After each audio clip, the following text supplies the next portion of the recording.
দেখো ক্লাস 8 লেভেলের খুব গুরুত্বপূর্ণ একটি সরল প্রশ্নটি কি বলছে দেখো x square into x by y minus y by x গুণিত y by x plus x by y গুণিত y স্কয়ার। এইটা সলভ করতে হবে, এর মান কত হবে আমরা এখন দেখব।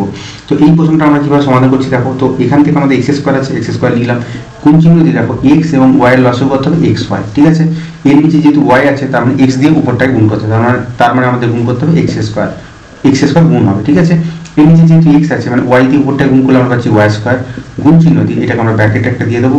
এখানে দেখো x এবং y এর লসাগু হয়ে যাবে xy, একইভাবে x আছে মানে y দিয়ে গুণ করলে হচ্ছে আমাদের y স্কয়ার যুক্ত y আছে মানে x দিয়ে গুণ করলে হবে x স্কয়ার, ঠিক আছে, ব্র্যাকেট শেষ দিলাম y স্কয়ার।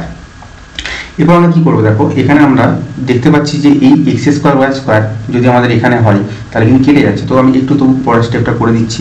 তো গুণ চিহ্ন দিলাম, এখানে x square minus y square লিখলাম, এখানে নিচে দেখো xy এবং xy মিলে হচ্ছে x স্কয়ার y স্কয়ার, এবং এই যে y square plus x square এটাকে আমরা সাজিয়ে লিখলাম x square plus y square, গুণ চিহ্ন দিলাম y স্কয়ার।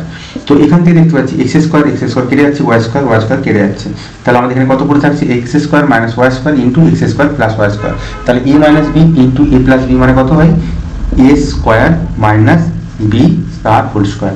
তাহলে এখান থেকে আমরা পেলাম কত x to the power 4 minus y to the power 4। এটাই হয়ে যাচ্ছে তোমার উত্তর। আশা করছি তোমরা বুঝতে পেরেছো।